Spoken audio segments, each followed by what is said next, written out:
Happy Friday and welcome back to our podcast conversation entitled Seasons. For some of us, we make our way back to work, and for some of us, we are enjoying an extended holiday weekend. And wherever you find yourself today, whether it's back to the rhythm of work or in the rhythm of family, I want to say happy Friday to you. It's a joy to be with you as we continue our conversation about the season of change. For the last 6 weeks, every Friday, we have talked about finding God with us in the seasons that we're in. And if we are to find God with us in a season of change, two places that we may look for him and one place that I know we're going to find him. For some of us, we may look back as things are changing. We may look back to the things that used to be or the things that were.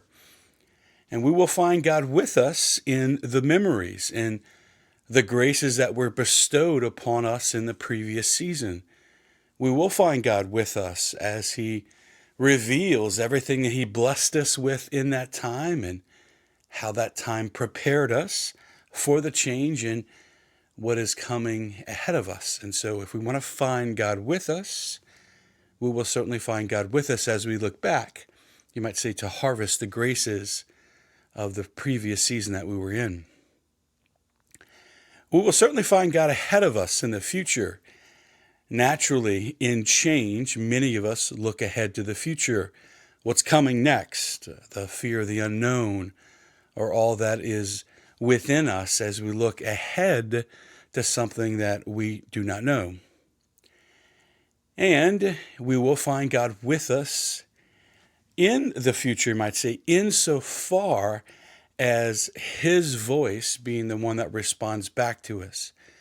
It is important as we look to the future for us to make sure that we're relating all that to God, right? Rather than just ruminating or talking to ourselves about the future, we need to talk to the Lord about that to bring those questions to his heart rather than to our own rumination inside of our minds.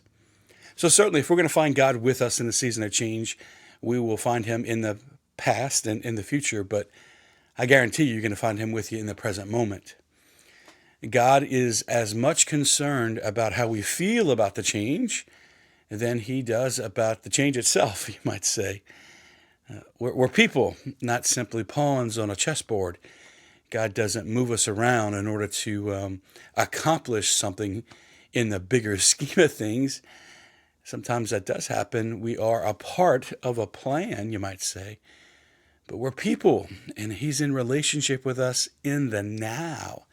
In the present moment, we will find the Lord with us, loving us, being with us in the midst of all the ordinary questions and emotions about change.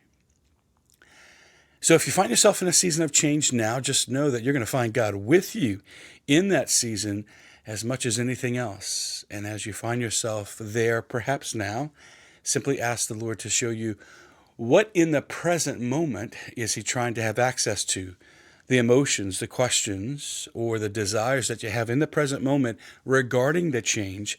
That's what you'll want to bring to the Lord and ask him to show you where he is in the midst of that. Come on back tomorrow as we wrap up this entire 6-week series, as well as some conversation about change tomorrow. We're going to talk about discernment in a time of change, which is a really critical thing for us to know some boundaries and some groundings there. Again, if you're on a long weekend, enjoy the weekend with time with your friends and family or wherever you find yourself. And until our conversation unfolds tomorrow, God bless you.